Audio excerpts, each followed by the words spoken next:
Assalamu alaikum wa rahmatullahi wa barakatuh. You are listening to Radio Sira with The WAP Show. Assalamu alaikum wa rahmatullahi wa barakatuh. Welcome, dear listeners. You're listening to Radio Sira 1575 AM. Today, your host, LCS, hashtag Real Talk.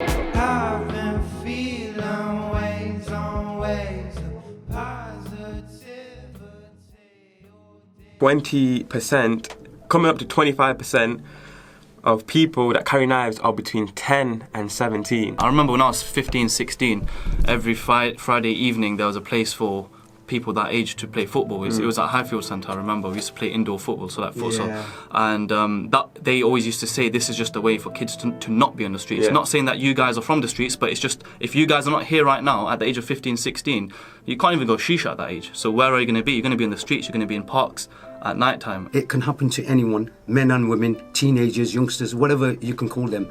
But what happens is they've got no other alternative. Where else can they go? Look, if you look at the resources we talk about, youth clubs have been shut down. There's many other fundings that have been shut down. Where can they go? Who do they turn to? So what they do is basically they think, right, protection is our only means, tick for tack. Now let me paint a picture for a person that's listening today and they know their friends or family members who do carry knives with them or is involved in crime and drugs, etc. Just think about this. 10 years from now, whatever your age you are, you might possibly be married, you might have a child of your own, and the sort of picture you're painting for your child is this life.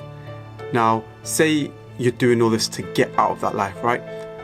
Life plays funny games with you. If you've done bad, come back and bite you in the butt. Now, when you've got a child of your own and you've left this life, but you've done a crime in the past, something can happen to your child. And I strongly believe it. I believe the world works in funny ways and something will come back to you. So whoever has stabbed before and they have been stabbed, life works in funny ways. Move past it, move on, but be a better person.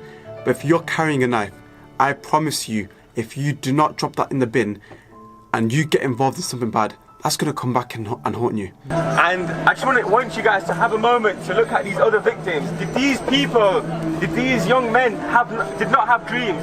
Did they not have futures? Did their parents and families not have dreams for them?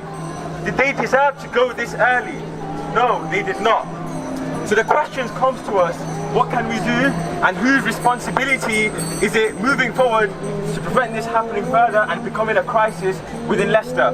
You know, who has hardly even started in life. What happened, they have already gone before their time. And end of the day, it is not just the responsibility of the parents, but it is very important for all of us to emphasize that this is a collective responsibility. Wow, I can't even explain it. It was just horrific. Just, you know, going down to where Tyler was murdered, seeing all the flowers, seeing his other siblings literally on the knees in the rain. You know, where he got fatally stabbed, and you know, it's a whole new, different world that you don't expect to be thrown in, because you are thrown in. You know, kids having time off school, and the grief is just absolutely overwhelming. And obviously we know that there's been, you know, in the past 3 weeks in Leicester, there's been 3 more, well, Leicestershire, 1 in Hinckley, 2 in Leicester, horrific murders. And it's really sad to know that you can understand and empathise with these families, because you know what they're going through and what it's like, you know. It affects everything. You know, you can't eat, you can't sleep, you just... But, you know, I've got the children, so I still had to pull myself together and still provide things for my children. All the kids can hear is I splashed him and I chefed him, dipped him outside of his house and then left him. For his mum to find him? Have you been to a funeral and heard a mother crying? When her son's in the ground, it sounds like she's dying. And it's been like this for years, wiping those tears and printing those T's saying, put the knife down, blaming police, writing to our local MPs.